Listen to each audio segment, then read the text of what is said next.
দুই দশকের মধ্যে সর্বনিম্ন পর্যায়ে নেমেছে বেসরকারি খাতের ঋণ প্রবৃদ্ধি। ফেব্রুয়ারি মাসের শেষে যা ছিল 7%-এরও নিচে। ব্যবসায়ীরা বলছেন যে জ্বালানি সংকট, ডলারের দাম ও উচ্চ সুদ হারের কারণে বিনিয়োগ করছেন না উদ্যোক্তারা। আর অর্থনীতিবিদদের মতে যে এমন অবস্থা যদি চলতে থাকে তাহলে দীর্ঘমেয়াদে নেতিবাচক প্রভাব পড়বে সার্বিক প্রবৃদ্ধিতে। বিস্তারিত জানাচ্ছেন মাসুম মিয়া। ঢালাইয়ের সেরা প্রিমিয়ার সিমেন্ট। দেশের অর্থনীতির প্রাণচাঞ্চল্যে ভাটা পড়েছে।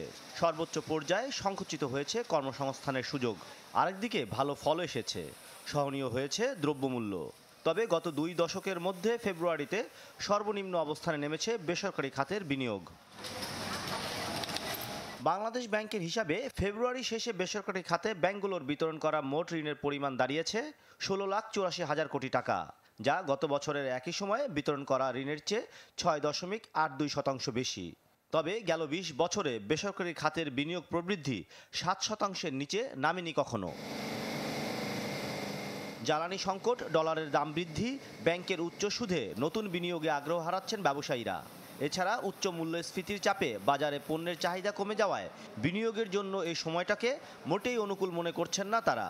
তো রাজনৈতিক অনিশ্চয়তা এবং অস্থিতিশীলতা যতদিন একটা দেশে থাকবে, একটা সমাজে থাকবে, সেখানে কোনো বিনিয়োগ হবে না। তো একদিক দিয়ে বিনিয়োগের টাকা নাই, আরেক দিক দিয়ে বিনিয়োগের পরিবেশ নাই। এই দুটা যতক্ষণ ঠিক না হবে বিনিয়োগ হওয়ার সম্ভাবনা খুবই কম। বিনিয়োগের এই চিত্র দেশের অর্থনীতির জন্য সুখকর নয় বলছেন গবেষণা সংস্থা BIDS এর সাবেক মহাপরিচালক MK মুজিরি। বলেন, বেসরকারি বিনিয়োগ কমে আসায় নেতিবাচক প্রভাব পড়ছে কর্মসংস্থান উৎপাদনে।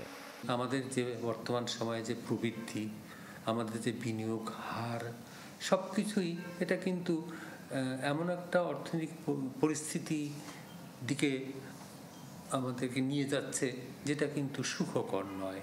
পরিবেশটা অনুকূল নয় বেসরকারি খাতের বিনিয়োগের জন্যে বা তাদের উৎপাদন বৃদ্ধির জন্যে। দ্বিতীয় হচ্ছে যে যেহেতু সুদের হারটা বেশি, সেটাও একটা কারণ হিসেবে কাজ করতে পারে। পরিস্থিতি উত্তরণে দেশের অর্থনৈতিক পরিবেশ উন্নতি, উৎপাদন বৃদ্ধির জন্য সরকারের পদক্ষেপের আহ্বান অর্থনীতিবিদদের। মাসুম মিয়া, চ্যানেল 24, ঢাকা।